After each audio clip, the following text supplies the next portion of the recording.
by Arkansas, for Arkansas. This is Inside Arkansas Live. And welcome into Inside Arkansas Live here on this beautiful day here in the great state of Arkansas. I'm your host, John Neighbors, alongside Curtis Wilkerson and Andrew Ellis, and appreciate each and every one of you for making us a part of your afternoon this afternoon. Hope everybody had a wonderful Thanksgiving weekend. So we're going to have plenty to discuss today, especially getting into not only things of recapping the weekend, but also looking at some of the things that are going to be happening in the future, maybe get into some best and worst of the weekend presented by the LEROY, an SEC update presented by Rhoback. And, of course, your phone calls here in just a little bit, as well as your chats. Guys, what do we want to talk about today? It was pretty boring. Not much to really go off of. Anything going on that we want to dive into? Yeah, I mean, I think the story of the day is the net rankings were released. True, right? true.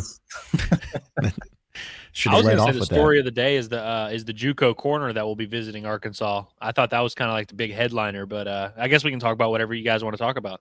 Yeah. We could just roll with it and see what happens. No, as you can, if you can't pick up on our sarcasm a little bit, there's a lot of things that happened, especially this morning in the development of the Razorback football team in the program, which we will get into all of that and discuss it. But I do want to get this out of the way just to try to help everybody out. I know we do phone calls. Just wait till about 12:30, 12:45 before you start calling in, okay? Because I just don't want you guys all staying on hold the entire time. Don't want to waste your time. So just wait until then. That's all I ask. But we'll get plenty of things going on today. And I guess the big news is, folks, and there's a little bit about the Petrino angle, but I wouldn't say it's big as in surprising because we've known this. But still, when you start to see more confirmation of it, when you start to see some more media members take grasp of it, the most and latest up-to-date one is, of course, from Brett McMurphy of Action Network, where he tweeted out, this was 43 minutes ago, that Arkansas coach Sam Pittman will return in 2025, sources close to the program told Action Network. There was speculation that Pittman may retire, but Pittman, 29-31 with 3 bowl games, will return for his 6th season at the University of Arkansas. He is scheduled to undergo hip replacement surgery on Tuesday. So not a surprise as far as him coming back, but again, you keep hearing these little nuggets of like, oh, is it actually happening? Or, oh, maybe there is a retirement. Or, oh, when's the statement going to happen? I mean, it seems it's not confirmed because it hasn't come from the U of A, but when Brett McMurphy's saying it, it might as well be the facts. It might as well be true. Yeah, for sure. I think you summed it up pretty good there. Not a surprise. This is the way it is. It was the way it was going to be, and that has been the case for a while, and it was cemented after a victory over Louisiana Tech. Sam Pittman talked about it. He was never worried about his job, and he doesn't have to for another year.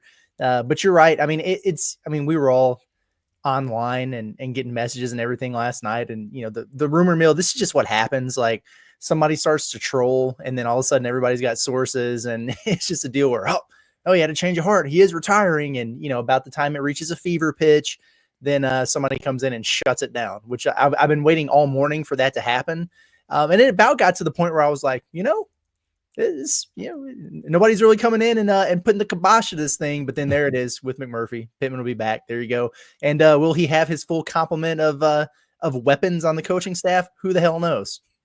Well, I thought it was interesting with the wording of McMurphy's tweet where he was like, there was speculation about Sam retiring, which I honestly didn't know what that was referring to. If that was referring to the season-long speculation, because we've been talking about this since, like May, June. Like it's been a thing that's been kind of floated around there. I didn't know if he was responding to Evan Greenwood's message board post or I didn't know what he was referencing necessarily. But, we had joked about this a few weeks ago where we were like, you can't every year put out a statement saying you're retaining your head coach without it being a little bit obvious that you don't need to retain your head coach. So I think they just found the way. They were like, hey, if we're not going to, we can't put out a graphic from the office of Hunter Yurchek. Let's just get McMurphy and Marcelo and all these guys to just kind of spread the news that we are not firing our coach. And like you guys said, not surprising, but it did feel a little deflating seeing that, where it was like, okay, fun really is over. We don't get to speculate. We don't get to do anything. Take your slop and like it. Yeah, it's kind of reminds me of like you're in a game and you're really wanting your team to win, but you have just accepted that you're not going to win at all. But then there's 1 second left with 90 yards to go, and if you score a touchdown and get a 2-point conversion, then you win type of thing. That's kind of what it felt like, where, yeah, the game was over. You accepted the game was over. There's the very, very, very slim chance that you actually get the win, but you still wanted to watch. You still were hopeful that maybe some crazy play could happen. That's how a lot of Razorback fans felt about this Sam Pittman situation, where, yeah, you know you're keeping him. Yeah, you know it's going to happen, but you're still holding on just a little bit of hope that maybe something could slip through the cracks, or maybe something can happen, and maybe it's all a ploy and just the old bait and switch approach where you just end up being shocked. That's not what happened, and that's not what's going to happen. Sam Pittman's returning, and guys, we knew that the reaction would be this way, and of course after the Missouri debacle, it was just going to be exponentially worse. But the reaction from everybody, like you said, Andrew, I think it was a smart move on Yurachek and everyone's part. It's like, hey, let's leak this out to the media, because if we put out a statement, who knows, maybe they still do, but if we put out a statement, that thing's going to get ratioed beyond belief, and people are going to be fed up and fired up by it. But it's a downer, man. It really is. Razorback fans are just down on it. And, whether you agree with it or disagree with it, you can't deny the fact that the overwhelming, you could say it's vocal minority, I don't believe it is, but the overwhelming majority of Razorback fans either, one, are okay with it, or two, pissed off. Nobody's happy. Nobody's happy and thrilled that this has happened. But this is the way it's going to go, and this is your coach for 2025, and you're just going to have to accept it. Sucks. Yeah, no doubt about it, man. I mean, that's pretty much it. Don't have to like it. I don't necessarily like it myself, but it is it's the reality of the situation. And yeah, man, people are pissed about it. They're going to continue to be pissed about it. And I mean, how many times has a situation gotten to this point and flipped on its head and turned around and started trending back in the right direction? I can't think of too many times that's actually happened. A big part of the sell, and I know we're going to talk about that, would be, like another year under these coordinators, particularly on the offensive side of the football. And I think that was part of what really got the speculation churning, yesterday and into last night, as starting to hear Travis Williams' name really heat up at Florida State. It looks like they found their guy, and it's not him though. And then the whole situation with Bobby Petrino in Charlotte, which is interesting because we talked on this show last week about, how we had heard that he would be in play for some, group of 5 jobs, but we weren't really buying into the thought that he would want to do that. Well, apparently he is interested, and he's a finalist somewhere. But then you talk about deflating. So it's like people who wanted Sam Pittman gone get excited because they're like, shit, man, like the coordinator's looking to get the heck out of here. Maybe they know something we don't. There could be something to this. And then that gets shut down. And so now you're looking at a situation where it's like, okay, Sam Pittman is, he's going to be back, and we didn't want that to be the case, but it is the case. Now he might not even have the reasons why we could even find an opportunity to be optimistic about it. So it's almost like it's worse today. Well, it's weird how it played out because, when the Bobby P stuff started floating around yesterday, I texted you guys right away, and I was like, oh, wow. So this kind of, changes things for the Pittman situation, because we all kind of, like we said, we've expected for a while that an announcement like that Pittman would be returning. Like, we weren't expecting him to be fired. But when you see Bobby Petrino's name floated around, because like you said, Curtis, that was kind of the main reason why, if you're going to run it back with Pittman, a big part of it would have been, hey, let's see what this offense can do, blah, blah, blah. You talk yourself into that, which clearly that's what the administration wanted to do. I would have felt like the Bobby Petrino moving, I think that is actually a pretty big domino, or at least in my view of the program. And so, yeah, I think that made it easier to maybe believe some speculation of like, oh, wow, if Bobby P's out, something must actually be happening. Same with Travis Williams, same kind of vibes there. So I thought it was very interesting that right in the middle of this Bobby P speculation, which, by the way, very much not over. Like, we're going to, we'll see how long this plays out, but these next 24 hours should be very interesting in that regard. It is interesting that the Sam Pittman is for sure returning report came out today, because now it kind of shuts that, because now if Bobby Petrino leaves, what do you say? So this is really looking like full on like clown shoes dumpster fire territory a little bit. But look, it's going to be a long off season. It's just now December 2nd. So strap in, folks. Like, every day is going to be a little bit of a battle, and we look forward to being here every day to talk about it. Yeah. Like, not to mention the fact that, Pittman's having surgery tomorrow on his hip. So it's not like he's just going to be hitting it all and getting all the dude's going to be in the hospital under the knife tomorrow. So All of this stuff is going on right now, and it's just wild. Which, by the way, this is what was going on with Brett McMurphy and his response. But this was also the thing where a lot of people were taking this picture of Petrino being there at the Charlotte Douglas International Airport. I won't. Every time I see CLT, I want to say something else. But that's Bobby Petrino there, and that's where a lot of the speculation came from. And then later, you start seeing that Brand Marcel and others were reporting that Bobby Petrino is back in his office in Arkansas today and still working. So for whatever it's worth. What's that? So was he cleaning in his office? Yeah, putting stuff in a box, maybe. That's what he was doing at his office. But here's the bottom line, guys and folks, everybody listening. What you said is 100% accurate and is what is what's going to make this. It's already bad. But when you're talking about just dropping a nuclear bomb on a bad situation as it is, you're talking about if Bobby Petrino leaves. Because now, what in the world do you do? What happens? And that's not even to think that, because I'm going to be honest, Travis Williams, I'm not even for certain he's going to stay as defensive coordinator next year. Now, he may, but if you lose one of these coordinators, it's just going to really add salt into a wound. If you lose both of these guys, what the crap are you doing? Like, what are you doing here? What's the point of this? Because we all felt like this was do or die this season. Well, they were on life support, barely made it by, so they're still hanging on. But then next year, if this was a do or die year, next year is 100% going to be, hey, you win big or you get out of here. So if you lose one of your coordinators, who the crap's going to walk into that? Just be like, oh, well, a 1-year deal where I could get fired and have to find a new job? Sure. Why not? I could do that. It sounds fun. Yeah, real quality offensive and defensive coordinators are going to want to take on that role, especially when it comes to NIL, especially when it comes to portal, all this stuff. So this could be a chain reaction of making things go, as you say, in your clown shoes, like get really bad, really quick. And then Razorback fans are the one that's going to have to suffer for it the most. It has potential to get to that element. Yeah, like I don't know how in the world anybody in their right mind would sign up to be coordinator on a lame duck staff like that.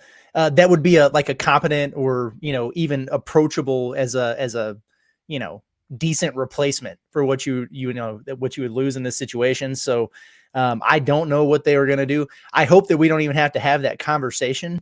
Honestly, like ideally, the goalposts have moved a little bit from retention and keeping your commits or whatever and getting into the portal to you better keep your coordinators and you better do whatever the hell you got to do at this point to keep your coordinators on staff. So, record a PowerPoint presentation with 100 reasons why Bobby Petrino should stay and send that to him and have him put it on repeat while he's in surgery tomorrow, because not a minute can be spared in this situation. Like, you have to keep those guys or you're right. It's going to get ugly. Well, let me throw this in real quick too. And this is just for Petrino and the Charlotte job.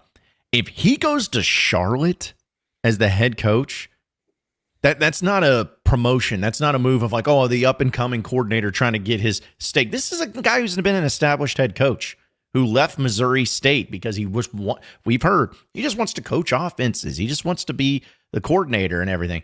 But he's leaving for Charlotte as the head coach? To me, this is going to be my reckless assumption. Crap inside of the program is worse than what we thought. I'm not saying Bobby Petrino is this guy that stays at one job for a long time, because he doesn't. But you're telling me 1 year? But the A&M thing, everyone got fired. But 1 year? It's like, I'm peacing out. I'm going to be the head coach at Charlotte. That shows just how dysfunctional and how bad it is within the program if you lose your offensive coordinator, Bobby Petrino, after 1 year to Charlotte to be the head coach. Well, you'd have to see the numbers, but he might even be taking a pay cut. Like, I don't know what Charlotte paid their last head coach, but I doubt it was $2 million. And, I don't know. I mean, we'll see what the numbers end up being, but like, it definitely, you said it's not a step up. I could make an argument it's a step down, actually, just to get out of the situation. And so, yeah, I think the PR aspect of it would be a huge hit. And I think the fan support, believe it or not, guys, I actually think the fans are very relevant in this conversation. Because look, last year, we were having some similar conversations. It wasn't quite as chaotic and hectic, but I mean, coming off of a 4-8 season, we kind of thought man, if you're running it back with Pittman, how are you going to really have that fan support? How are you going to have the fan base be excited? These are some of the questions we asked last December.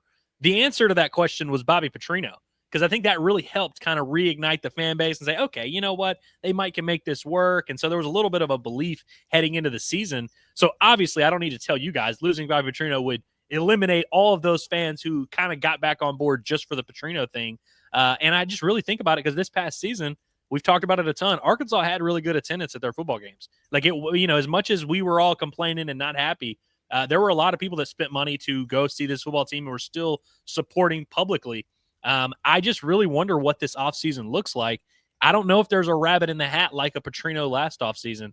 I have no idea what it would look like. And so, look, again, I'm not saying like, hey, this is a Schiano situation where the fans are going to be able to revolt and get what they want. But I think there's a lot of time between now and August.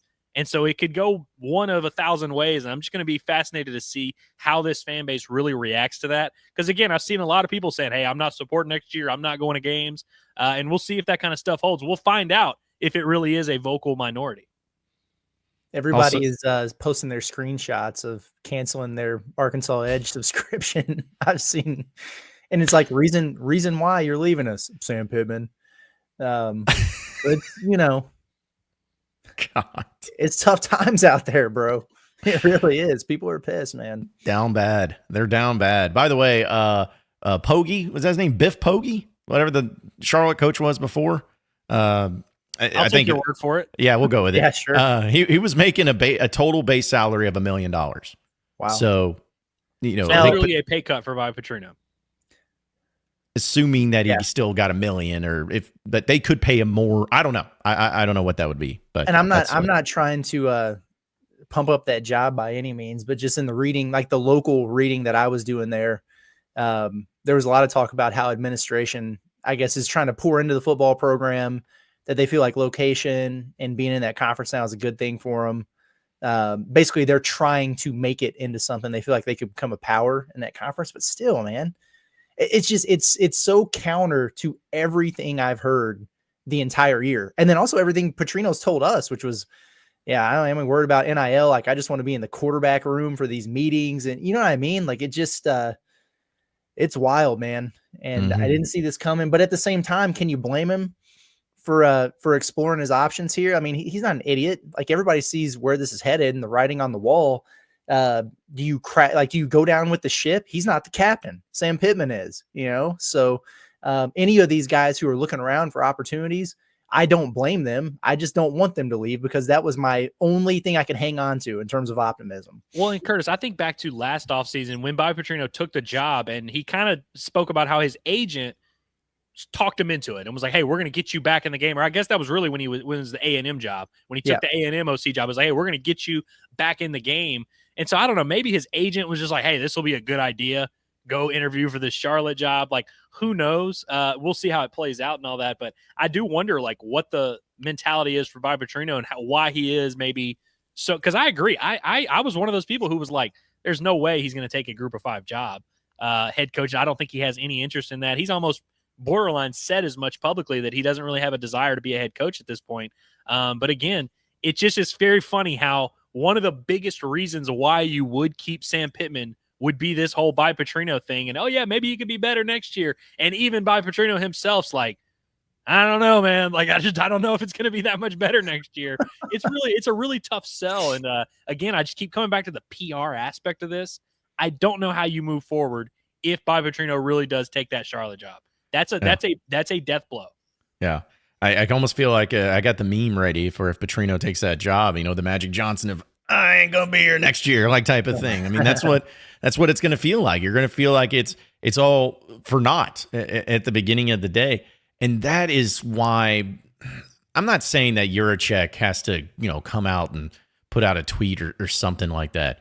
But the longer this goes on without any sort of direct communication from the university or from people in charge or whatever, the worse it's just going to be. And here's the deal. If, say, in the next, we'll make it for this week.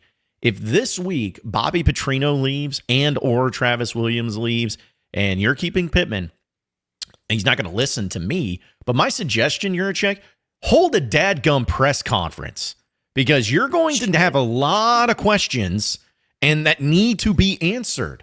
And it's not one of these things of media being like, we're going to put him to the fire. It's no, get out there in front of it and put your feet to the fire and be like, this is the decision we made. Here's why.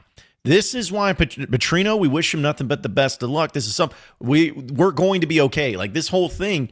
But right now, guys, it's giving the feel of Sam Pittman post Missouri a year ago, where he was asked about where's the excitement and the energy going to come from. I don't know. Next question.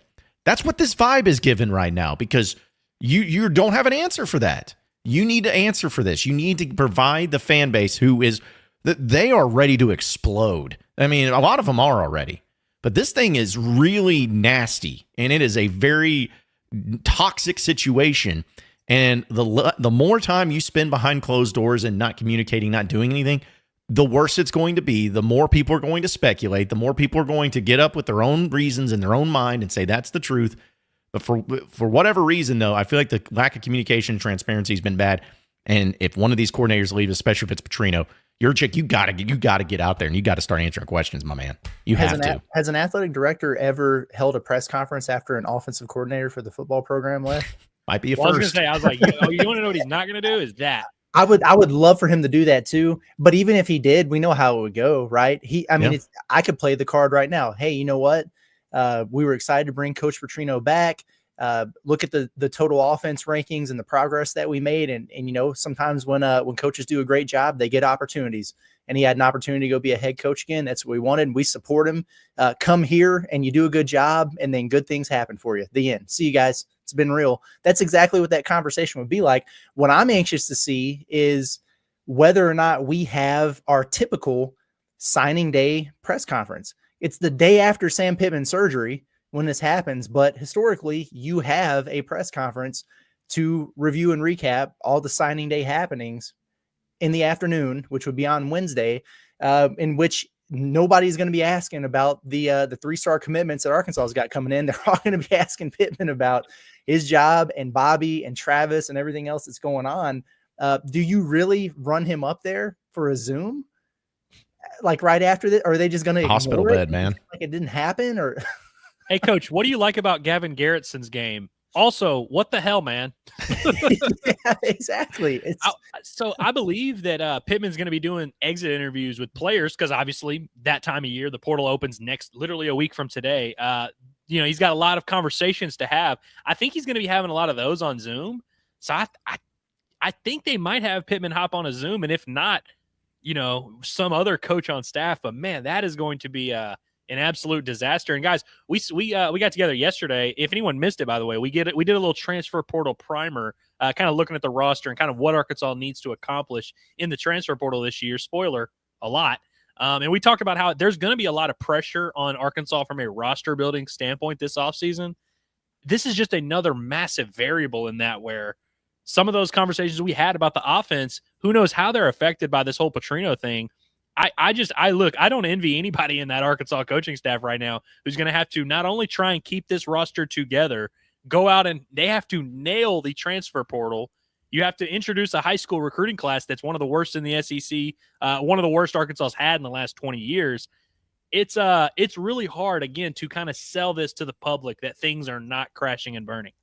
Yeah, and that's really where I come from on this, because I saw a comment, which we'll get to your chats, folks, and to your calls later in the show, because again, there's just a lot of things to try to do. But our guy Kingsley, appreciate you, Kingsley, as always. It says, oof, really, do I disagree with the show, but I wouldn't address it at all. Think it's a bad look. I'd rather take the I said WTF I said approach. Well, here's my thing on why I believe it's important, because I saw another comment, and wish I could go back and see it, but it had something to do with like, oh, he didn't do a press conference with the Musselman stuff when it was going on. Why would he do one now? That's a little different, because you lost a coach and you hired a new one. And he did a press conference with Calipari afterwards. This is where you made the decision to keep a coach, and your fan base is on fire right now. I mean, they are fired up, and you're trying to raise money. You're trying to get money for the Arkansas Edge. You're trying to do all of these things, and who's going to be the ones that get you into that process? it's going to be the fans. So that's why I believe they're owed at least something. Give them something, because if you're expecting them to donate money and donate their hard-earned cash to the Edge or whatever, you better give them something to at least believe in. But just sitting back, no, trust us, it's fine. Just shut up. Just don't worry about it. Just shut up. That ain't going to be it. That's not going to work. Because I'll be honest about this, guys. And I don't know if I've ever talked about it on this show, but I know this for a fact about Hunter Yurachek. And I like Hunter Yurachek. I think he's done a pretty good job as the athletic director. But when that job opened up at Texas A&M, folks, he was begging for that Texas A&M job to be the athletic director. And that's not coming from me. That's coming from my friends over at TexAgs, who they're about as plugged in with that program. He was begging them to be the next athletic director of Texas A&M.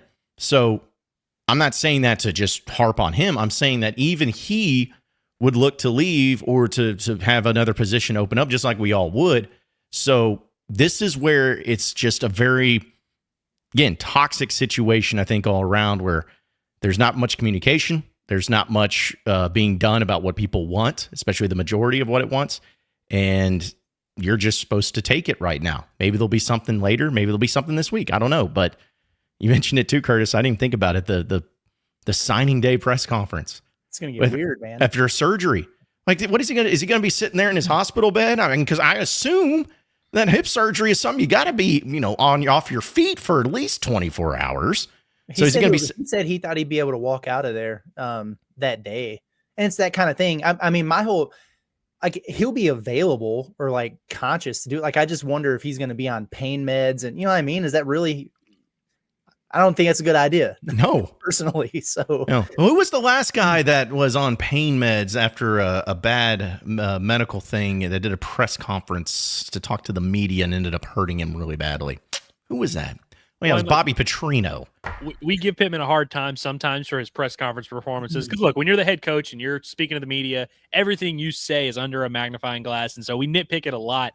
Boy, I just do not have high confidence that would go well. But again, it just kind of speaks to the overall feel of the program and where things are at, that like we know that Hunter Yurachek will not go out publicly and really make any type of statement. Although, what's the name of that podcast that he did that random interview with when all the Musk stuff was going on? That random, like 4-Star Sports out of California or something like that. Maybe we need to get those guys to come in and ask some questions. But yeah, and I don't think Pittman, maybe he does a press conference this week, maybe he doesn't, but I agree. I don't think it's a great idea. I don't think he would say anything that would really inspire the fan base. Man, it really feels like they might have a mutiny on their hands.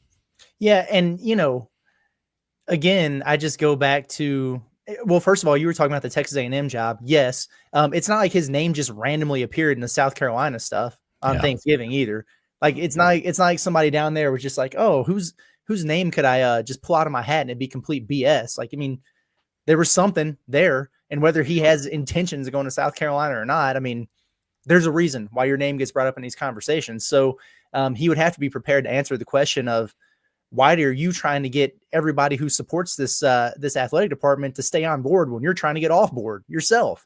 I think that's probably a valid question. And I also, like you mentioned that podcast that he did randomly, Andrew, during the Musk stuff. Maybe he learned his lesson about, I don't know, being quiet during some of these situations and not doing the troll videos and the random podcasts and everything else that gets people stirred up the way that it did there.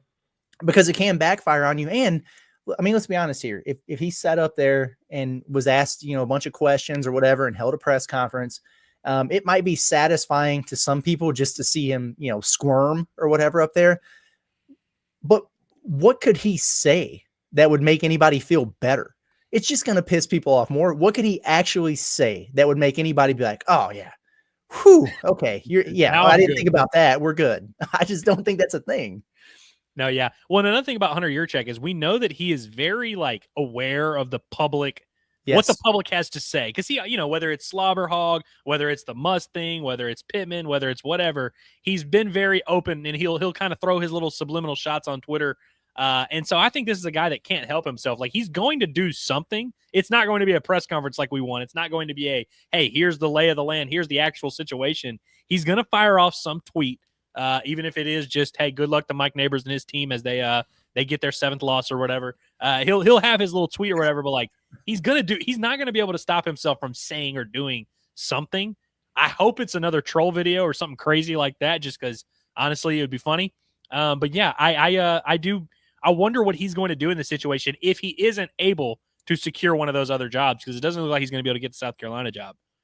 No. And in fact, I think it's a lot easier to throw out those troll videos when you feel like and know that you have John Calipari in your back pocket. That's going to be, happening. But yeah, that's not the case here. And I've just been talking with fans and talking with everybody. Oh man, this is just going to be a very interesting week for a lot of reasons. The lack of press conferences or whatever ends up happening. I don't know what it's going to look like for signing day. And then signing day itself, how many of these commits are actually going to sign with Arkansas officially? And then the portal stuff that's happening, who jumps in, because we've already seen Davion Dozier was one, and the offensive lineman the other day. Amari Wiggins that we talked about. But there'll be more. There will be more. Don't forget about Eli Stein. He's officially in the portal as well. That's right, man. What's he been doing? Has he just been chilling, going to class? I guess Yeah, because I mean, like with the way he quit like the day before the season started. Yeah. Him and Jaden Wilson. Jaden Wilson was a week later, but like, yeah, I guess you just have to hang out for a while. Yeah, at least to get some snaps in. That's what you got to do. But still, this is wild times, folks. This is wild times and exciting times. We do appreciate everybody coming on with us and hanging out with us and talking more about this. This is great. So be sure to leave that like button or hit that like button on the video so YouTube will like us more. Because that's what we were all about. I'm sure the phone lines will be electric when we get to them. So yes, they will be. In fact, I was saying wait for a bit. We've already had people holding the entire time because they didn't listen to me, but that's okay. We will get to your phone calls, folks. Give us about 15, 20 minutes. We'll get to it. I promise. We will get to your chats. Some of here as well. But is there some sort of chat that did I miss a chat? David just made me laugh. Oh, okay. Speaking of super chat, average number of SEC wins the last 5 years, 2.8. That's what. So you're saying the better the football program is, the more you pay us for talking about it? Man, yeah, we got to get these guys going. Last one was 666. I didn't like that one as much. It threw us off. Yeah. I appreciate the specific numbers that you're throwing in there. So thank you though for that, David. Even Travis, another super chat. Appreciate it, Travis. He goes, Petrino leaves, then T-Will leave. I am out. Who is coming in giving us excitement? Probably nobody. Like Gus Malzahn already went to Florida State, so you can't even go. You can't even dig back into that bag. So I don't know who you're bringing in. Dow Loggins ain't coming back. That dude has went 9-3 this year as the offensive coordinator. How about that? Clemson, man. Yeah. So I don't know who you're thinking or what you're thinking is going to happen, but yeah. And if T-Will leaves, that one might be even worse, because at least offensively you can, maybe put some pieces together. But if Petrino leaves, does Taylor leave? Because that could. I mean, that could. Hey, by the way, people say that we're Arkansas haters sometimes. If that doesn't prove that we are the ultimate Hog fans, we just mentioned an OC thing, and we just mentioned Dowell Loggins as one of the candidates. We mentioned people with immediate connections to Arkansas, Gus Malzahn. The only thing that could have made it better is if you would have said Barry Lenny, whose name I've heard floated around today. Oh, gosh. When I say floated around, by fans. Yeah. That tells you we're really the official voice of the Arkansas Razorbacks. Joe Craddock's out there. Yeah. Now they bring Chad Morris home, bring him in as the OC. Make it happen. By the way, everyone's saying they'll be out with Bobby, but I've seen a lot of fans that are starting to do the math and realizing, wait a minute, if Bobby leaves, Taylor Green's no longer our quarterback. They found the silver lining there. What is and if defensive coordinator, who's that guy under Bielema? Was it Paul something? Paul Rhodes? Paul Rhodes, yep. Yeah, bring him back as DC. Just get the gang back together. Keep dipping into that bucket. Or John Chavis. I hear he's coaching over at junior high now in Tennessee. Get him back. Travis also says, what will be the mood if we get blown out in the bowl game to some bad AAC team? Can it get much worse? I don't think anybody will care about the result of that bowl game at this point. And I hate that, because I used to love bowl season. I really did. And it's gone by the wayside since they started doing the college football playoff and everything. But really, the last 3-4 years, it's not what it used to be. People don't really care that much anyway. And then given the circumstances here, this is what happens when you get into the range of bowl game that Arkansas is going to be in, where you have very average to slightly below average football teams playing each other, and fan bases want their coaches gone and all their good players are opting out. Yeah. Woohoo. Can't wait. That's what I can't wait for, is when they announce Arkansas to the Liberty Bowl and we get that teleconference with Sam Pittman. Yeah. And we all get to listen to him on the phone. That'll be great. Does that happen through the State of the Union? That's this coming weekend, right? Isn't that when after the championship game? Sunday that day. Selection Sunday, as it may be referred to. Get your popcorn ready, folks. Yeah, not exactly the same thing. No, I did see the latest. A bunch of people have Arkansas going to the Birmingham Bowl, and there's that. So there you go. Against West Virginia, I've seen a few of those differences there. But also, we does not have a coach right now. Yeah, so there you go. It could really be chaotic. Anders. I don't know. Hey, you got a great name, but we appreciate the super chat. He says, what about the last few years that tells us giving it one more year helps anyway? Nothing. It's especially if you don't have the staff continuity. So TBD. Yeah. Also, Hogwild YT says, KJ Jackson is better than Green. I said what I said. Okay. Based on what? He might be after his career plays out. But I don't know. We can go there right now. But yeah, he's on pace for a flawless career. I think he has not thrown an incomplete pass. I think he's 3 of 3 or something like that. So I mean, I really do unironically like KJ Jackson a lot. Me too. I'll just wait and see how it plays out before I make any proclamations. Yeah, I mean, there's just not much that you can look at and just say one way or the other. But yeah, I'm a huge fan of that too. KJ Jackson, that is. I got to read Ozzy because he commented. He gave it shit. He's like, Bo Matingly didn't tip me as a valet back in 2012. I'm sorry to hear that, man. It sucks, man. Maybe didn't have any cash. Or I guess since it's, there's a Y in that, we got to do it in the way of Eli Drinkwitz of Bo Matingly, because that's how that's said with those Y's always getting in the way of that. But yeah, we appreciate it. Sorry to hear that though, Ozzy. Sorry to hear that. All right, let's go to the phone lines and try to work through these folks. 478-344-6623. Go ahead and start with, I believe this is, Brenton Stuttgart, or Brenton Searcy. Sorry. What's up, Brent? What's up, John? What's up, Andrew and Curtis? What's up, man? Oh, man. John, I'm going to tell you right now, I'm feeling as low as I was last year at this time after Razorback football. I'm feeling as low as whale dung. Yeah, that sounds pretty low, man. It's low, and let me tell you why. Our athletic director has no gumption. He has no huevos. He's trying to get the South Carolina job. He needs to get the South Carolina job because we are going nowhere fast with him leading our ship, because he raises zero money. He talks down to the people of the state, and he's got to go.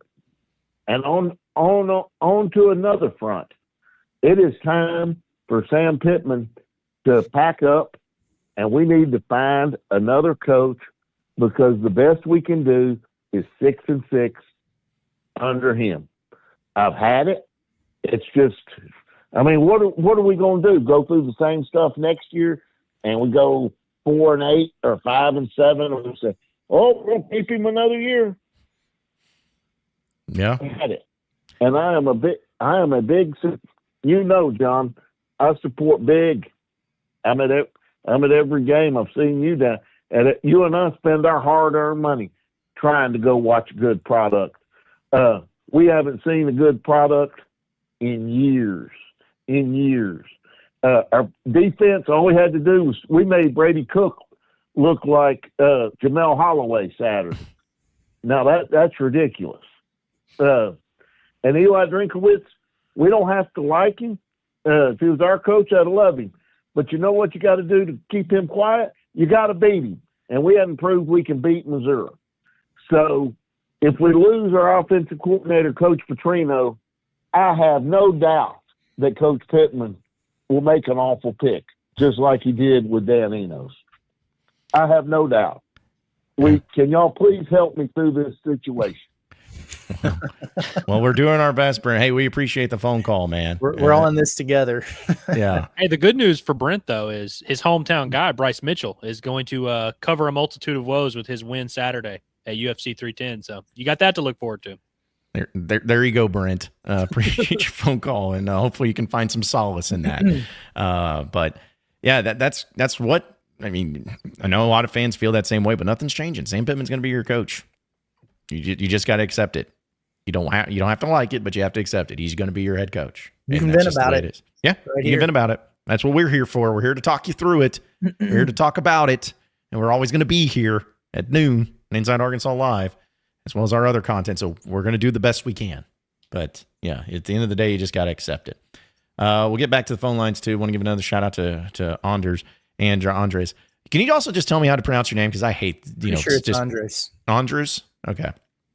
Anyways, great stuff. Appreciate your super chat. Says, what's crazy, Hunter helped get Coach Cal, but football seems like there's no leadership from front office to field, which I can see. I am glad that the athletic director helped get the sitting basketball coach.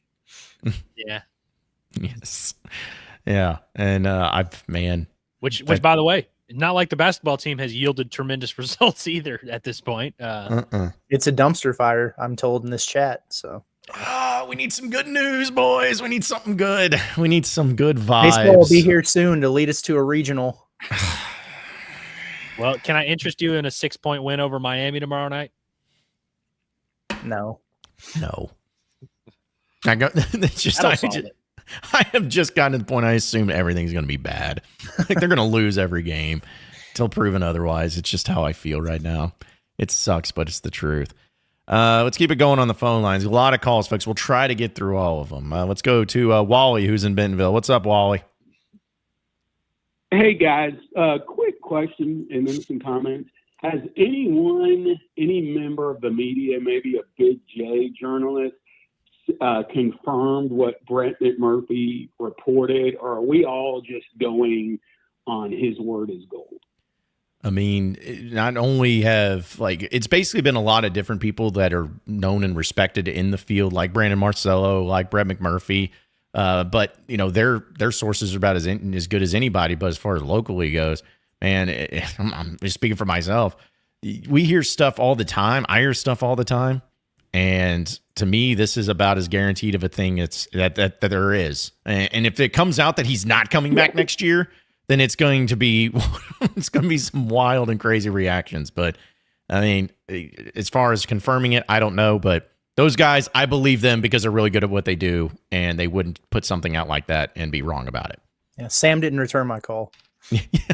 Well, also, it's not like Brett McMurphy's like some just random guy with a podcast, He's if we're talking about Big J journalists, like he's one of the top. Him and Marcelo, I feel like, are the top college football guys, and they've both said that. And honestly, I haven't heard anything on the contrary. Like I haven't heard anybody from anywhere in near the athletic department that's been like, no, he actually might get fired. Like it's been pretty straightforward. I'd have to go back and see if McMurphy reported Stoops to A&M as well, or Schiano to Tennessee, and we know how those things worked out. I just wonder if, at the beginning of the day, we heard a lot of he's retiring, and then if they're both not trial balloons, to see how people react to it. But really, this has the feeling of the everything is fine meme, just replace the dog with Hunter. And that's just how the situation feels. But, several weeks ago, Billy Napier was all but fired. And his AD came out, gave him a strong Will Wade statement of support, and it turned their season around. It literally quieted the fans, and their team got positive momentum from it. They finished 4-2. 2 of those wins were against ranked teams, and they got positive recruiting momentum. So I know you guys were saying Hunter's not going to come out and do a press conference, but coming out with a tweet that says, good luck to Sam on his surgery tomorrow, can't wait to run it back in 2025, LFG, cost them nothing. It literally cost them nothing. The Florida AD caught a little bit of heat at the front end, and now it's worked out for him. You just have to have a little intestinal fortitude and get behind your guy strong enough. And typically, most fans will fall behind that eventually because we all tire out. So but on the flip side, hanging on to a failing coach and pushing him and refusing to fire him, that cost Jeff Long his job. Well, maybe that and the Pepsi deal, but, Long was like, here's our plan to keep Bielema, and people were like, nope. He's like, he'll go to rehab. Nope. And so it eventually cost Long his job. And a lot of times the ADs that refuse to do that are the ones that get fired first. And then the coach is more or less a lame duck because most ADs do not have a problem firing coaches they did not hire. Case in point, when Hunter fired Mike Anderson, even though Sam's not even achieving at a Mike Anderson level, but ADs don't want to fire guys they hired because they have to admit failure. I made a bad hire. I picked the wrong guy or I could not support him enough to succeed. It's like NFL teams that hold on to first-round draft picks way too long.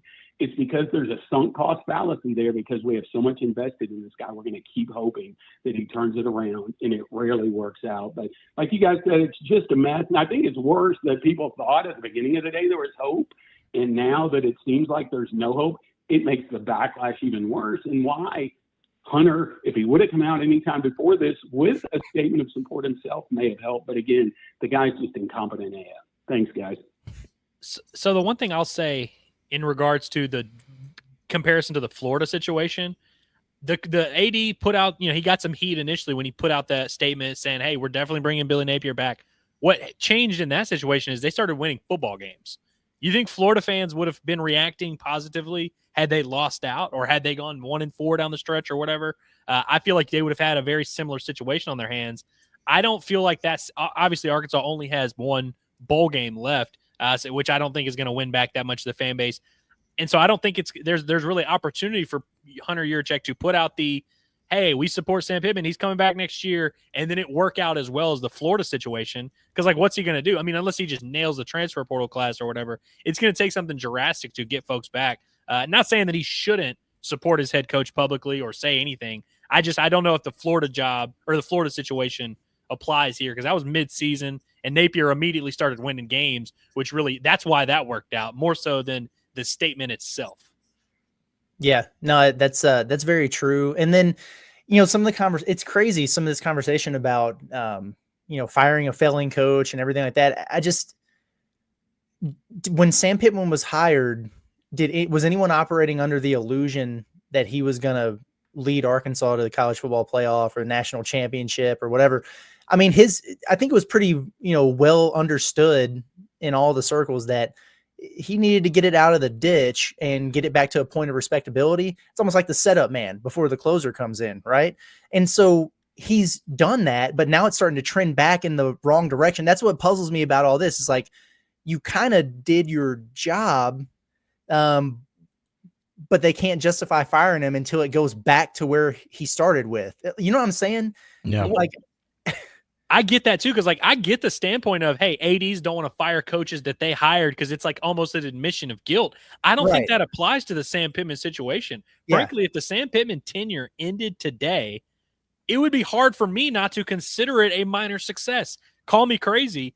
I just think from where it started to where it's at now, I think he took the program back to a normal 5-7, 6-6, 7-5 level that they weren't at before. And I agree with everyone where I'm like, that shouldn't be where the program sits and hangs out. Yeah. And they also, to your point, shouldn't wait for it to get worse to fire him. I think and again, I think a lot of fans have echoed that sentiment where it's like Sam could have kind of gone out as the hero had the tenure ended when it was supposed to end. But now we're going to wait until it really blows up in everyone's face. And then it's going to reflect poorly on him when we look back at it. It'll be hard to appreciate any good that he did if we wait until it becomes a real dumpster fire. Yeah.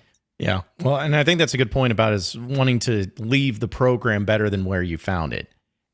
And if Sam Pittman left right now, that would be the case. The program wouldn't be great, but it would be better than where he found it. But guys, just considering the trends of everything right now, I know a lot of things going to happen. A lot of things can change from here to next football season. But there is a very good chance that Arkansas goes 3-9, 4-8 next year. There is a very good chance of that. The schedule's brutal. Exactly. And they got a lot of roster work to do. Yeah. You couldn't. And a new offense potentially. Yeah. Like you're talking about your 4 SEC games this past year were your toughest ones, and you went 1-3 in those. Next year, you get the same ones on the road. You think you're going to beat them on the road? You think that's going to happen? And then you add in Notre Dame, you add in Memphis. Like there's a good chance. So you're telling me, like you said, you could go out right now. And I'm not saying people would throw you a parade in the square here in downtown Fayetteville, but people be like, hey, we appreciate it, Sam, all that. But if you go 3-9, 4-8 next year, people are like, we hate you. Yeah. Get out. Like you overstate. That. Right. And that's what I'm saying. 66, yeah. Yeah, that's what I'm saying. But and if you do that, then people are going to be looking at your check, be like, you pack your bags and go. Pittman, you go. You guys are idiots. You ruined this. You made it worse when you could have had it just fine, but you wanted to hold on hope a little bit.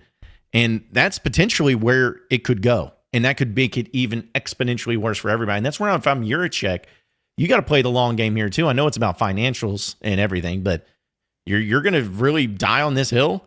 Like this is where you're going to be. No. We got to get one more year of Pittman, because if you hold out another year and it's crap next year and they have this bad losing record, people are going to demand you follow him out, which is maybe is what he's trying to do anyways, because looks like he's trying to leave Arkansas as it is. Everybody's trying to leave Arkansas for the one person that everyone wants to leave Arkansas, which is Sam Pittman. That's what it seems like right now. That wants to be here. Let's see how far that's gotten you, because nobody else seems to want to be here right now. But man, oh man, so many phone calls and chats. Again, folks, we'll try to work through them all as best as we can. I do want to get into some of these super chats. Really appreciate you, Andre. So like, man, that's awesome. Thank you for the super chats. He said, Curtis said it right. He says, Louise, with basketball, I have hope with Coach Cal. As a self-proclaimed super fan, the hopelessness is palpable. I was looking at making donations, but now I won't until something changes. I think a lot of people, or definitely a growing amount of people, feel the exact same way.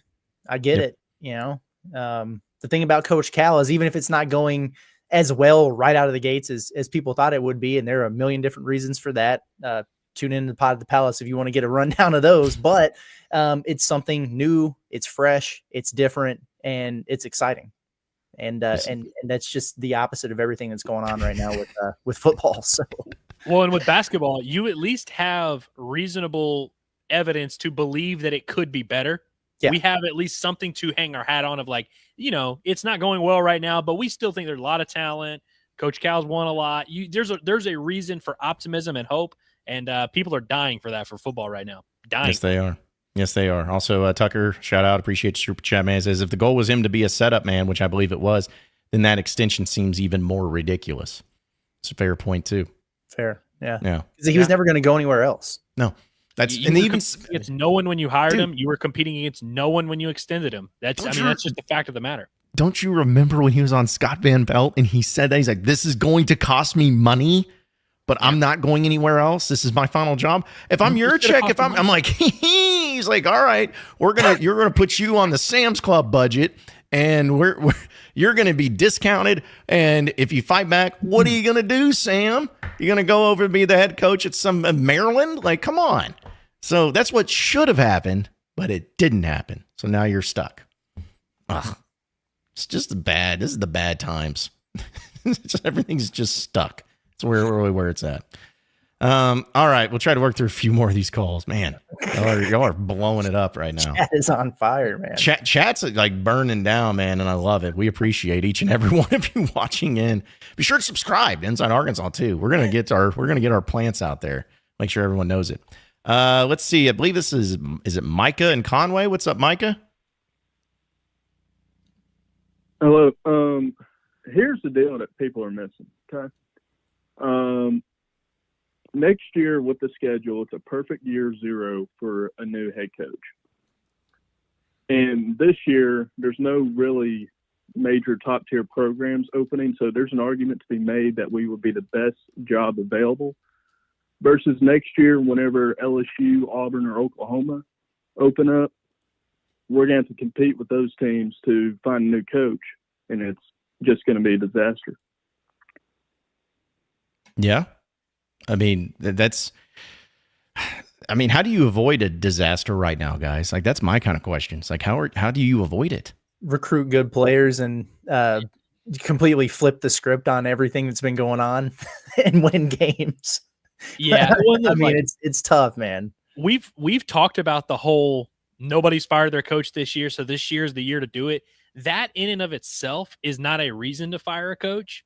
But when you combine it with literally everything else and you just kind of look at the landscape of where this thing is headed, where college football is headed, the state of the program now, the state of other programs, and just kind of look at the lay of the land, I don't know how you make an argument that this is not the time for Arkansas to make a change. I don't understand. I really don't know how you come to that conclusion. And it really sucks that it doesn't even seem like it's being considered. Yeah, we've kind of accepted the reality of what's happening here. But if you're looking for somebody to justify it or explain it, you're probably not going to find that here. This probably ain't the place for you. No, not at all. I feel for fans because they ask the right questions. They're asking the right questions. They're having the right concepts. They're having the right mentality. But there's just nothing for them.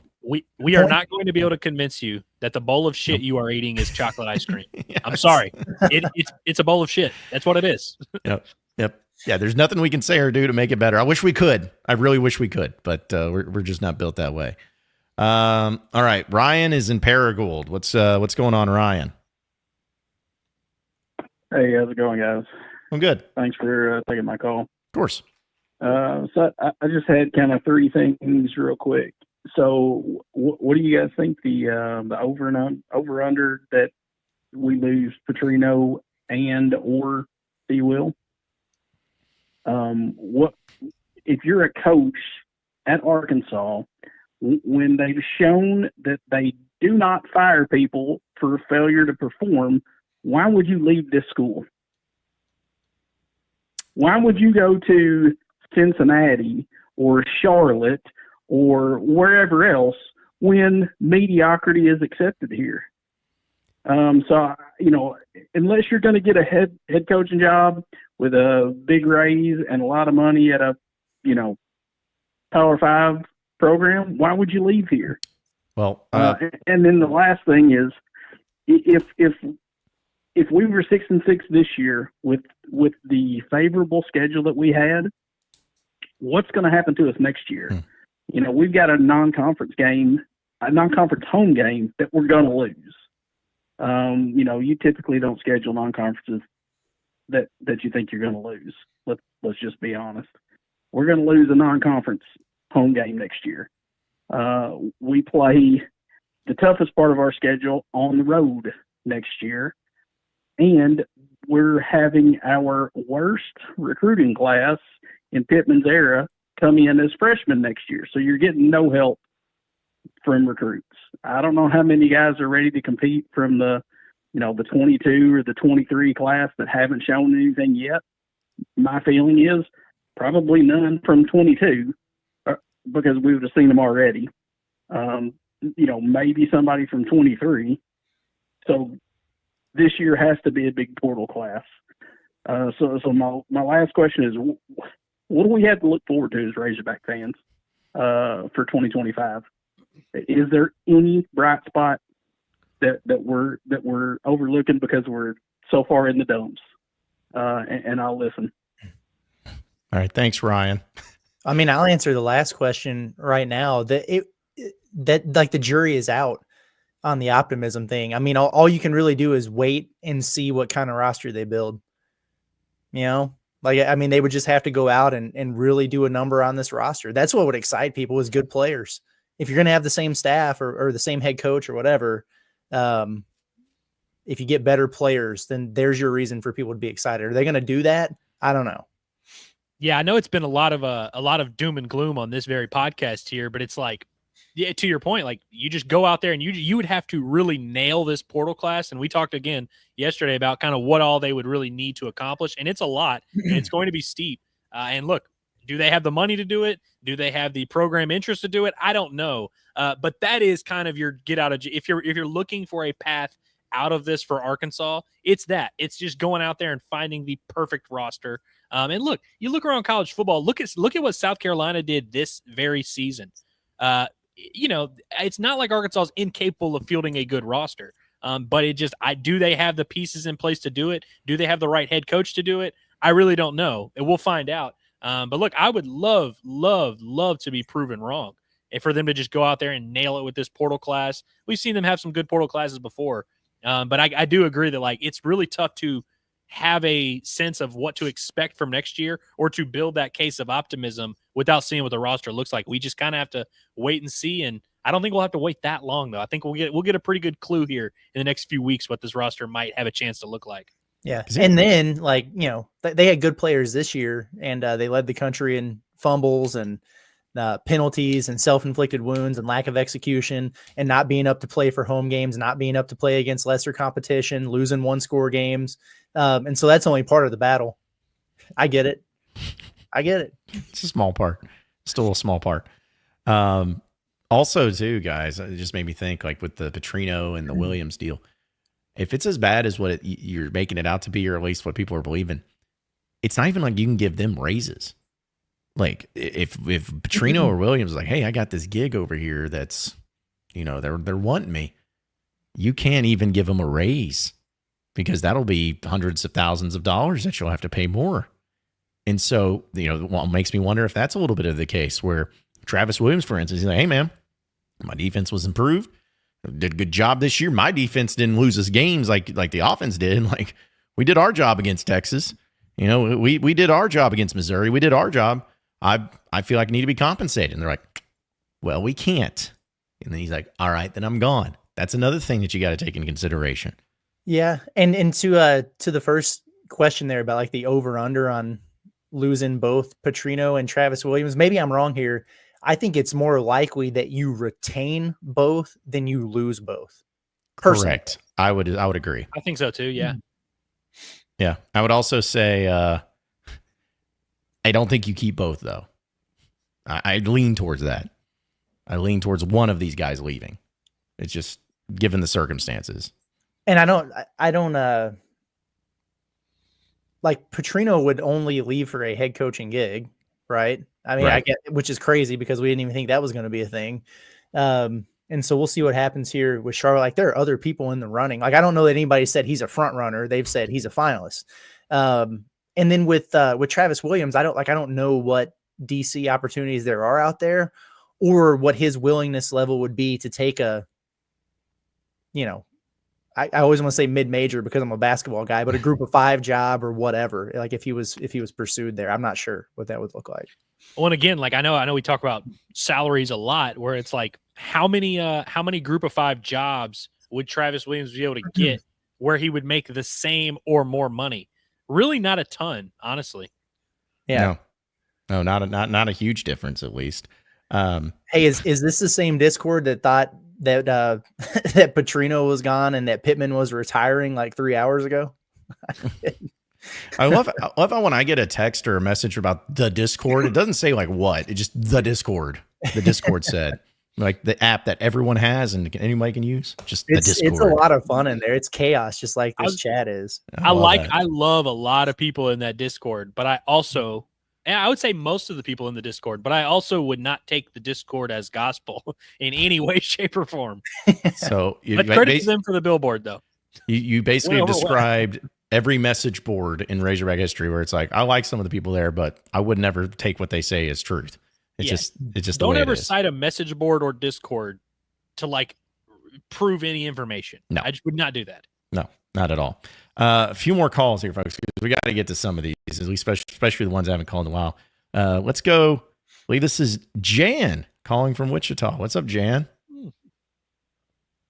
Hey, guys. Appreciate y'all carrying us through this time of depression. That's what we're here for.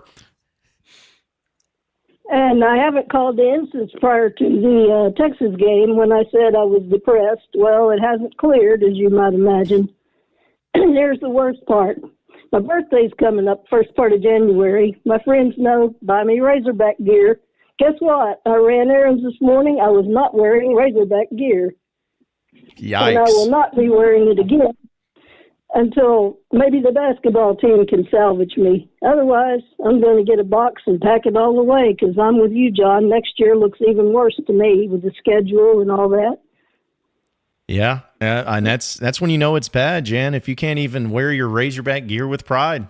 I mean, that's how it feels. There's not a lot of pride in what's going on right now. Exactly. It was really bad last year, but I suffered through. But I'm tired. I'm old and I'm tired. Yeah. Well, we understand that. Well, Jan, hopefully, besides that, with your birthday coming up, you do have a good birthday whenever that is. So, maybe something will change. January 2nd. Well, it'll be January 2nd. Maybe by then, the basketball team will give me some rays of hope. Well, I hope so. Until then, you guys keep going because I listen to you every day and I appreciate you.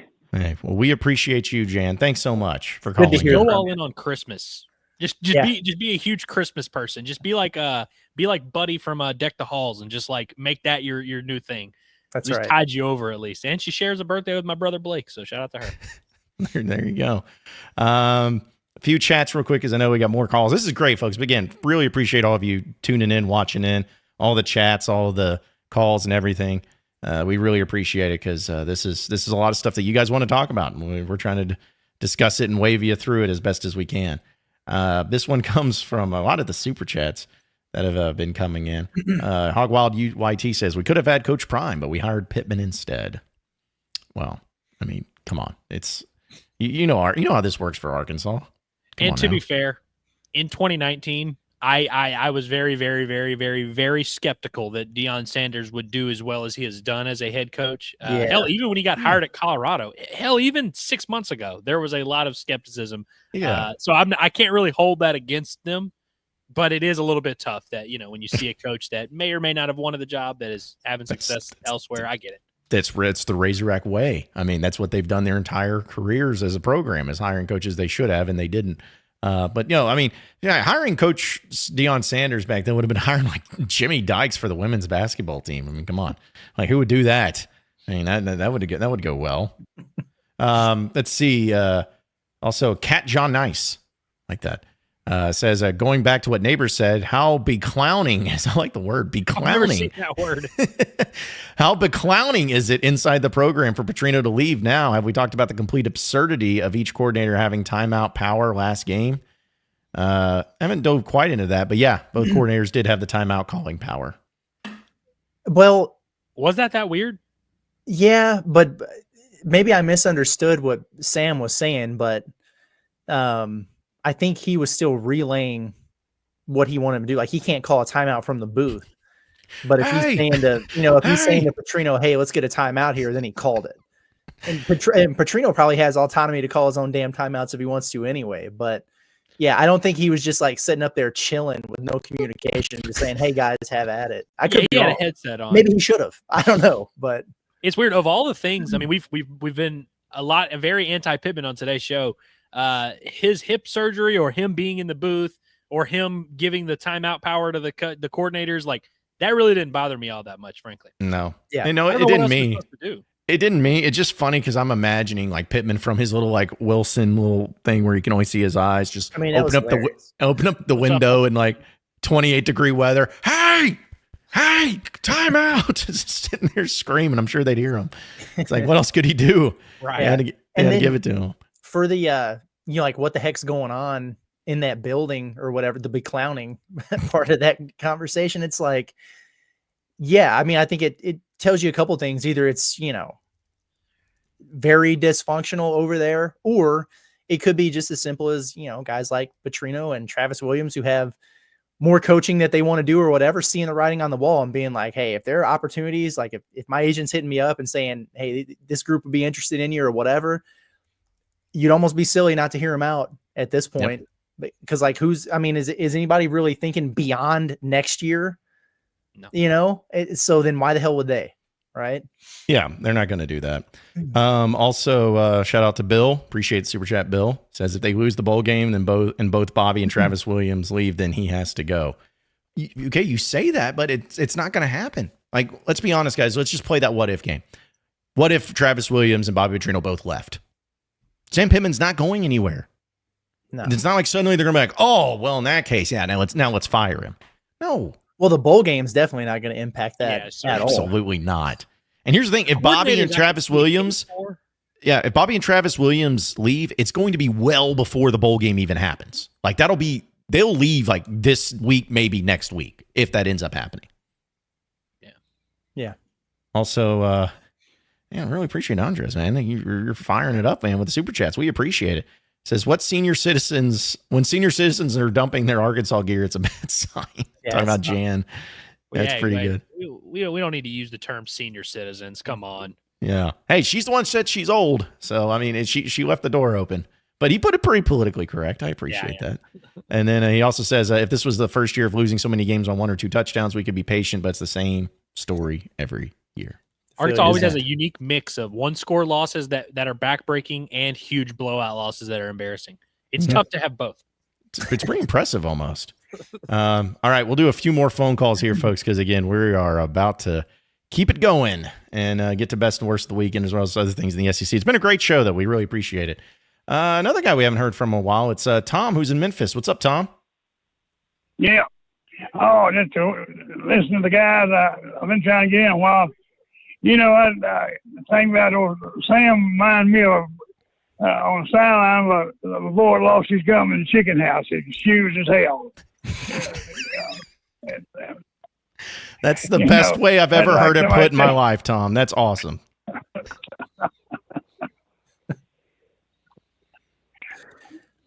You know, I said, you're talking about getting some salary for him. They'll buy him a new suit, cut something to play with, and cut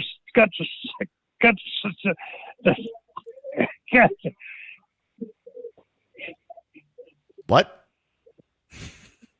Cut the pockets out of it. Cut the pockets out of it if you'll play or something. Oh, yeah.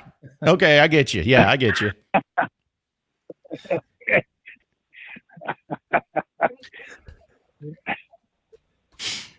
Well, we appreciate the phone call, Tom. Thanks for calling in, man. As always, great to hear from you. It's been a minute. Yeah, great. I'm gonna have to listen back to it, make sure I heard the first part of it right. Was gums in the chicken house? A boy lost his gum in the chicken house. That's pretty good. That was electric.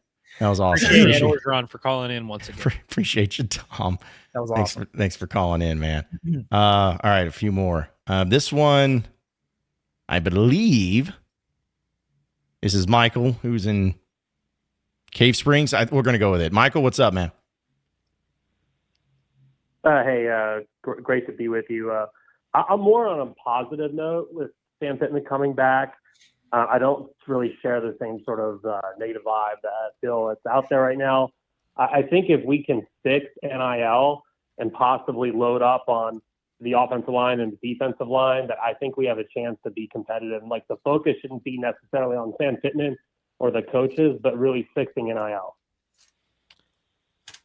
Okay, yeah. I get that to an extent. It's funny. I actually saw someone the other day that said, would you rather have $1 million quarterback or 2 $500,000 tackles on the offensive line? And they're like, oh, which one would you choose? What's funny about that is Arkansas is currently paying NIL towards their quarterback, and they brought in 2 transfer tackles, and it didn't work out. Everyone hates all of them. So, I would like to do the whole, just get a bunch of NIL. The guys they're paying NIL to right now are not yielding them results. I understand obviously having more money would help, but I don't think that I know that Sam Pittman and Hunter Yurachek would like you to believe that. I don't really buy the narrative that NIL is really what is holding Arkansas back here. Because, they're spending NIL money. It's just they're not getting their return on investment for a lot of those guys. Hell, they're paying Isaac Tesla a lot of NIL money. It's not like they don't have NIL money to pay to get guys. It's just a matter of getting the right guys.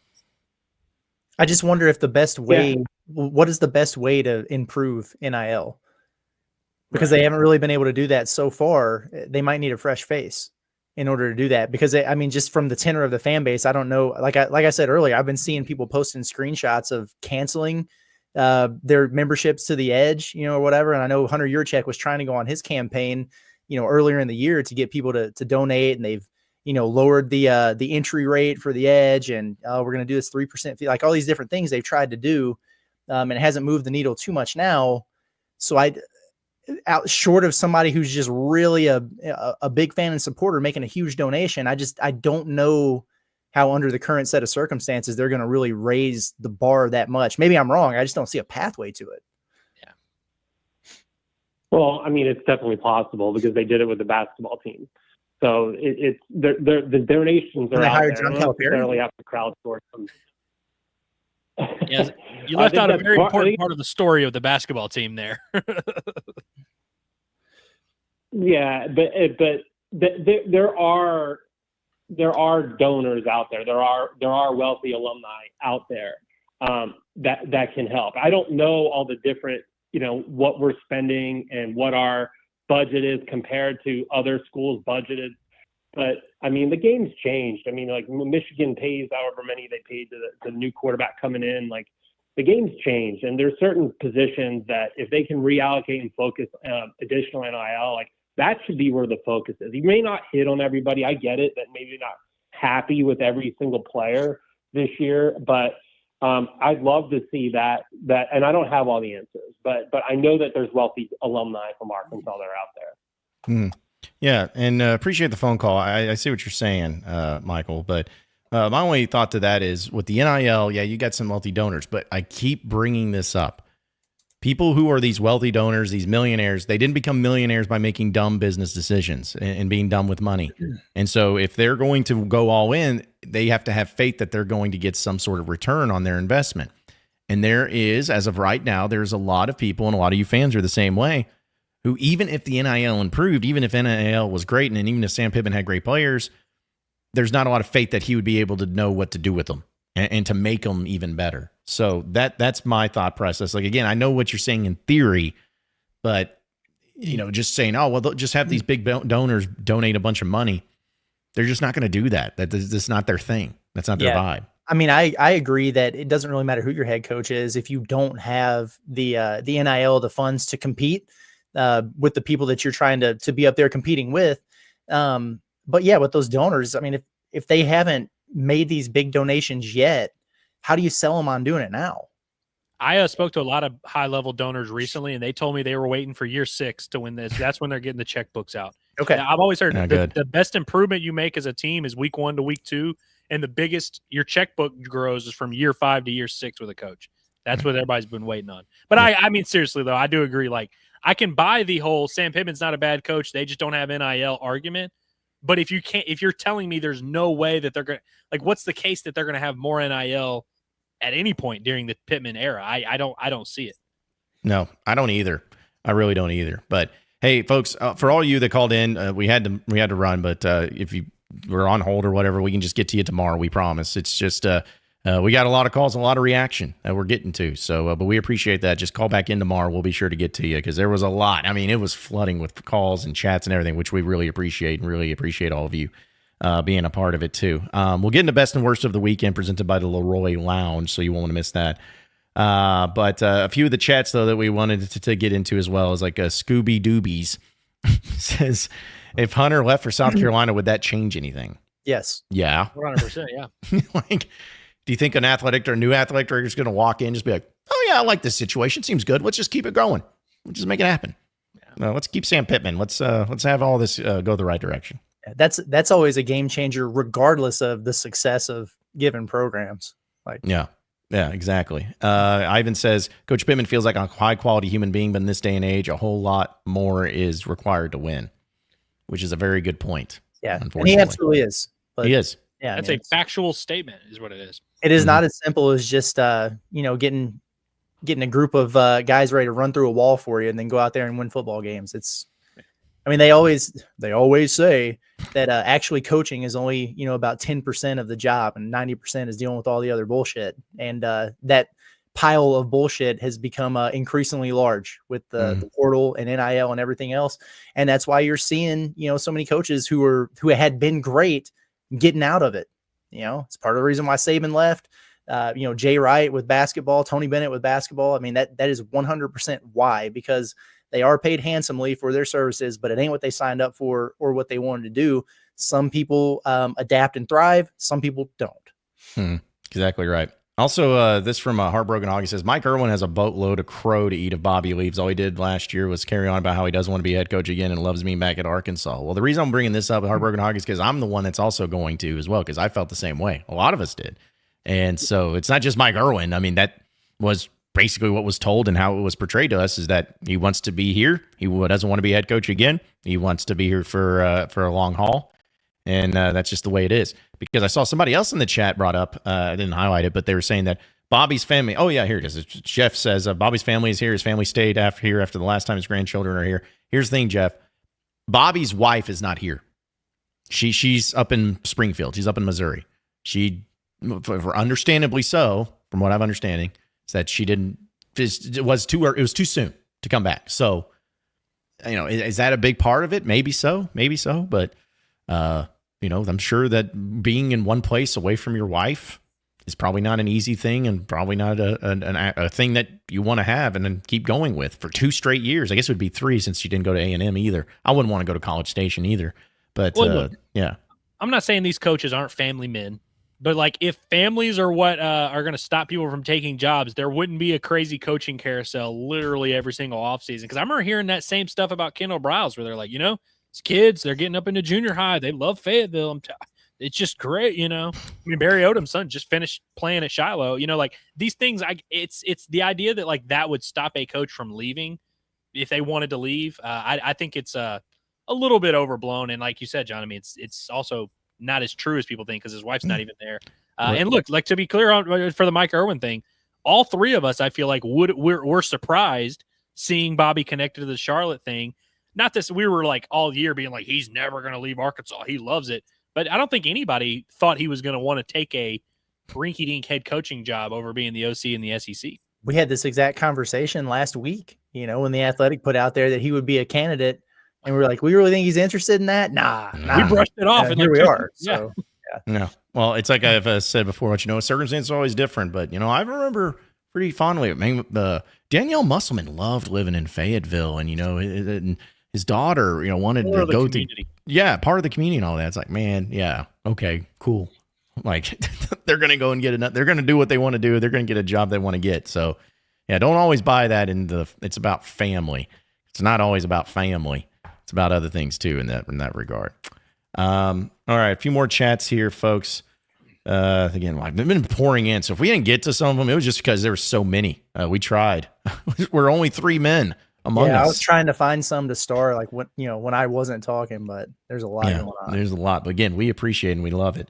But I will. I'll always make sure that we do a good job or throwing out the pat ourselves on the back from Finch. He says, Inside Arkansas, I just want you to say thanks for continuing to grind every day for us and deal with all of us negative Nancy's in the chat too. Sucks covering the good, unfortunately, mostly bad lately. Well, we appreciate it, Finch. Thank you. Yeah, we enjoy it. It becomes a lot easier to do because of the interaction that we have, honestly.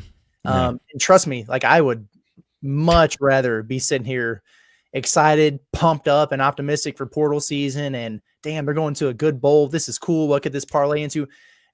When it comes across as negative, at least me personally, I'm not trying to be, man. It's just kind of the situation, So you got to be reality. Sit here and gaslight people and give them a fake sense of reality here. So it's tough, but we appreciate comments like that for sure. They're needed on days like today. So yeah, absolutely, man. I mean, honestly, doing it with everyone is what makes it fun. Like I really do view this show as just like we get in with it's like a weird, bizarre friend group where we just all kind of exchange. It's like a huge group chat.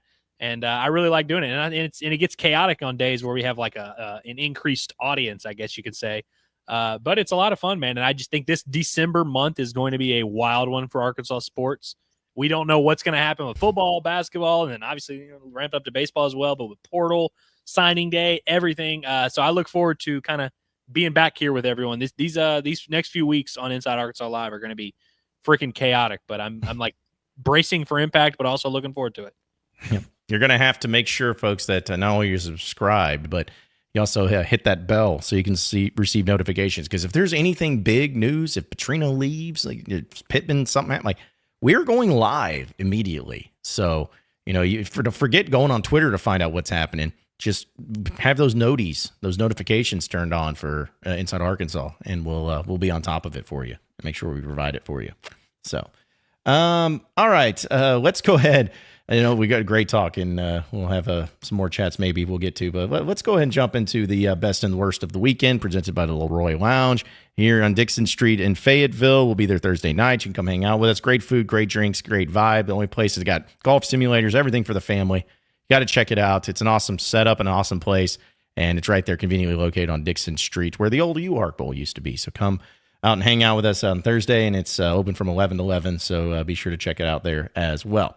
Okay, so I wanted to do best and worst of the weekend. We'll start with the best of the weekend for me. I love the fact that college football in the playoff and the chaos that has ensued from everything has like I was always hopeful for it, but then part of me was like, is it going to be just like 2 or 3 good teams and then the rest of them are just there? Nope, guys, this is awesome. I love this. We still got conference championships. But guys, there are legitimately like 10 teams that could win a national championship that are going to be in the playoff. And that is exactly what it needs to be. And that is exactly how great it is. So I've loved the regular season. No, Arkansas hasn't been a part of it, but I've loved the regular season. I love the fact that there's so much on the line for these games this past weekend, as well as the games for the conference championship. This is what it's supposed to be about. So I have been thoroughly impressed and thoroughly enjoyed, and can't wait to see how the playoff actually plays out for seeding and everything.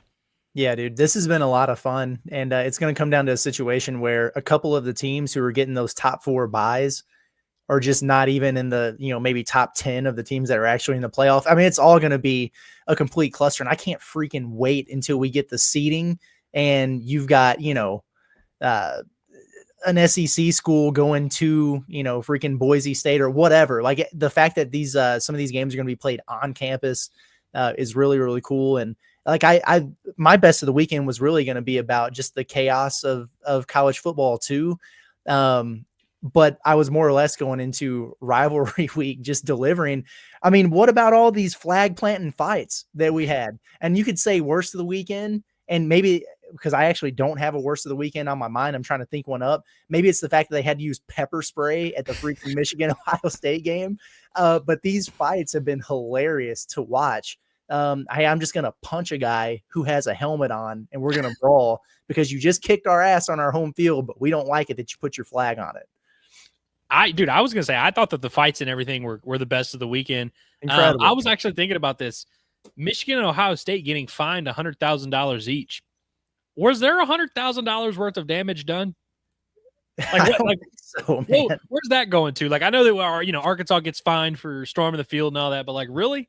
Let the kids be kids. And by the way, did y'all see Ryan Day getting a lot of he was getting a lot of heat online for not like doing anything during the fight and just kind of letting it happen. Brandon Marcello actually took some shots at him publicly because he had a video of his reaction to the whole thing. And he's like, yeah, he wasn't doing anything. And he was like, look at how Steve Sarkisian handled it. That's how you handle it if leadership could help. So that just add another thing to the head coach's plates these days. You got to deal with NIL, the portal, and you got to deal with all this. Now you've also got to watch out for flag planting. But I think they honestly, teams need to just let it happen. If the team beats you at your home on rivalry week, that flag is getting planted. Someone will come remove it, but you just got to let it happen. You had a full game to try and stop them. You didn't do it. So yeah, that was my best of the weekend as well. Also, can we just agree, everyone that like all the nerds who were like the 12-team playoff, it's not good, it's going to ruin the regular season, blah, blah, blah, blah. We can officially declare them dead now, right? Like those guys. So many more games matter now. Every game in the country. Everything is consequential. Yep. It's awesome, man. Arkansas, Missouri, I guess, is the one exception to that. Correct. But even that, like Missouri was 3 points away from beating South Carolina, in which case that game would have mattered. Think about how many people would have been watching that. South Carolina, Clemson, that was the best game that those two teams have played against each other in 20 years. You have Tennessee, Vanderbilt. How many people were dialed in on that at 11 a.m. thinking, oh, crap, Tennessee's going to lose and put this whole thing into a flux. There are so many more games that matter because I know a lot of those same detractors that I referenced pointed to Ohio State, and they're like, if you lose your second game of the year to your rival as a 20-point favorite, you shouldn't get a chance to be in the playoff, blah, blah, blah, blah. Here's my thing. If Ohio State wins out, they win 3 playoff games, you going to tell me that team doesn't deserve to play for the national title? You win 3 playoff games? Like, I get it. These aren't all championship caliber teams. Then they will get exposed. Then if that's true, Ohio State will just lose in the playoff. But if you win in this current format, if you survive this crazy regular season and survive the playoff itself, You deserve to play for the national title. Like I'm okay with that. I'm okay when Eli Manning's 8-8 New York Giant team won the Super Bowl against the 17-0 Patriots. They earn the right to be there. Like, I don't understand. Like, it's really just for every example of like, because there's going to be more situations like Ohio State where a team loses the biggest game of the year and still makes the playoff. I can live with that if every single game in the country matters a lot more. I've had a lot more fun watching college football this year, thinking about this playoff and how it's going to play out. Yeah, no doubt about it. I know we're wrapping up here, but I want to pull this up real quick because Bobby's like, how many teams does the CFP need to expand so Arkansas's games matter? I mean, it's not to do the revisionist history thing here, but you beat Oklahoma State. You get over the hump in that Texas A&M game and like pick one more of them off or whatever. So a couple plays here or there, and then win one that you weren't supposed to. And they could at least be having the Lane Kiffin and Brett Bielema fights. With, Sam Pittman could be part of that conversation right there. We Because even had playoff talks this season. We did. Literally this season, we had playoff talks. Exactly. Yeah, that's Lane Kiffin's little thing that he did yesterday, folks, on Twitter. First off, he needs to charge his phone. Second off, his Wi-Fi is not very strong wherever he's at. We could signal there. But basically, I'm not going to read it all. But you can all read it. Though. He's politicking against Shane Beamer, man. Yep, he's trying. I just think, I mean, it was at the end of the day, if you get in, great. If you don't, you don't. But you can't complain about it. But I did want to play this video real quick, and who knows, maybe we'll get it demonetized, at least for the time being, because it's just great. Talking about the flag planting. There were so many fights in the NFL and in college football from the weekend. It was wild. The Texans did some crazy stuff. Yeah, we're going to talk about that as far as worst of the weekend, but I just want to play this because it makes me happy.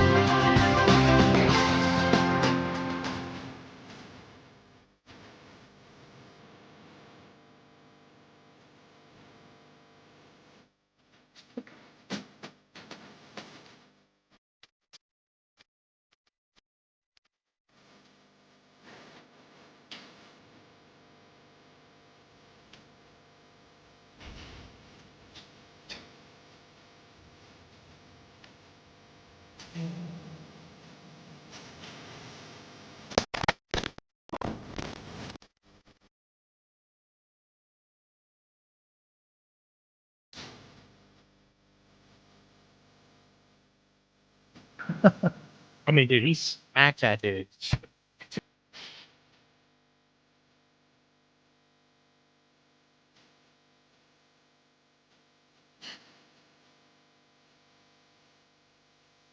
I just love that so much. The Sun Devil pitchfork thing might be my favorite because the dude couldn't insert it into the turf, and then the other guy couldn't break it over his knee. It's like, come on now.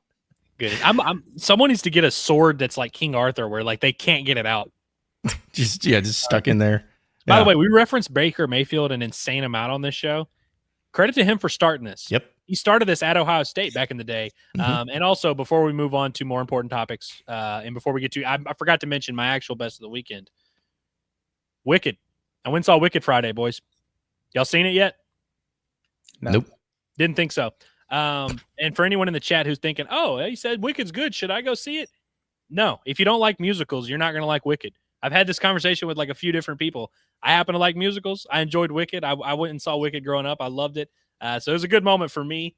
It also coincided with Davion Dozier entering the transfer portal, which was inconvenient. Just can't let me go see the movie on a Friday. Like, geez, the day after Thanksgiving. But Wicked was my best of the weekend. I had a good time. All right. Well, happy for you. To reference your Baker Mayfield comment, he was asked about it. I almost thought about playing the video, but he's basically just like saying, hey, rivalries, it's what make college football great. Just let the boys play. Let them have fun. So what he's saying, let them plant the flags. Let it happen. So, yeah. I mean, yeah, literally. Yeah. I will say, though, one of my worst of the weekend real quick is a no. Again, we're up against it, but we can go as long as we want. But still, that hit on Trevor Lawrence was some pretty BS, dude. And that the insane things that came from after it, like just a fight broke out, and then is Aziz Al-Shire? Aziz Al-Shire. Yeah. I got to be honest, John. It wasn't that bad. It's pretty bad. You gave him a concussion. Like you put his forearm in and you knocked him into his helmet, and can't take the heat, get out the kitchen. I will say it was bad, and he should have been disqualified from the game. But also it was one of those things when you slow it down, it was one of those like at the same time type of things. And then the result really looked worse than it was. But yeah, I thought it was properly flagged. And I thought the reaction from the Jaguars was obviously justified. But when I slowed it down and like watched it in slow-mo, it really wasn't as horrible in terms of like intent as I thought. And it wasn't helmet to helmet contact, but it was a tough one. Boy, he got lit up. Yes, he did. Yes, he did. You guys got any worse of the weekends? Want to add to? Not really. And honestly, it wasn't even that great of a weekend. I was gonna say, you just had such a good weekend. You just nothing bad happened to you. That's the crazy thing about it. You want to know what the worst? I actually pulled this up for worst of the weekend relating to Arkansas and Missouri. Y'all remember Demarie Crockett? Yep. Well, he had some things to say. Dear Arkansas fans, once again, as an Arkansas kid, it's my duty to make you all relish in your losses against Mizzou. However, I enjoy watching y'all lose to us every year, and that'll never change. By the way, the overall record in the rivalry is 11-2. Happy holidays. He also was arguing with some fans about where he would have ranked among Arkansas running backs. Like he even made a little list where he's like, outside of D-Mac Felix and Alex Collins and Cedric Cobbs, I'm better than all of them. No, he's not. He is not. That's a bold statement. It is a bold statement, and just hate to see that. Missouri really does. They own Arkansas. They own Arkansas kids. They've had enough people go from Arkansas to there and have success. They're no BBN, but they do dance on the grave when they get the opportunity. I'll give them credit for that. Yeah, yep. Oh, they definitely do. And yeah, tip of the cap. Not much we can say. We'll see you next year. I'm sure Arkansas will have a great team ready to compete with them next year. Mm-hmm. Sure it'll go really well for them and everything. Luther Burden entered into the NFL draft though officially. I don't know if y'all saw him, but shocking breaking news. Luther Burden didn't lead Missouri in receiving. It is wild. I did see that stat. Like for the year, like he had 700 yards or something like that. He had as many punches thrown in that game as he did receptions. Yeah, it's true. It's true. And man, still couldn't beat him. I love how that happens so often.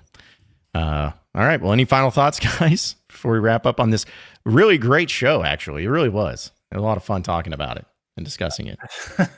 Nah, I mean, see you tomorrow or like maybe later today. Who the hell knows? I mean, it's just buckle in, stick with us. Yep. It's going to be fun, chaotic, all those things. They do play basketball tomorrow, so there's that. That is happening, which it's like I am excited for legitimately, but with everything else going on, it's like, it kind of fell down on the totem pole, but I will be looking forward to covering that when it happens. And yeah, man, this football thing is just going to be a wild ride. Yep. Sure is. We will we'll see you right back here tomorrow for the same chaos. And yeah, I do look forward to talking about some basketball. I look forward to that game. Need to make a statement. Need to let everyone know it's okay. You're going to be all right. We can beat this really bad Miami team. Let's just leave it at that. Last two things I want to say. One, because I don't know if his surgery's in the morning or is it before our show tomorrow? Sam Pittman surgery. Do we have a time? I think it's in the morning, but I don't know. So then this will be the last time we get a chance, unless something crazy happens. Best of luck to Sam Pittman. Serious well wishes for his hip surgery. Do not envy his situation. Do not wish that on anybody. And I hope at least for his physical health, all goes well there. And second, I see the chat, guys. I'm not gay for going to Wicked. Relax. All right. Okay, just enjoy the musical on Friday after Thanksgiving. Let's just relax, okay? My wife wants me to go with her to see it, and I'm not opposed to it. Listen, the only thing I'll say is it's a full 3 hours, damn near. It's like 2 hours. 3 hours? It's a lengthy one. It's a lengthy.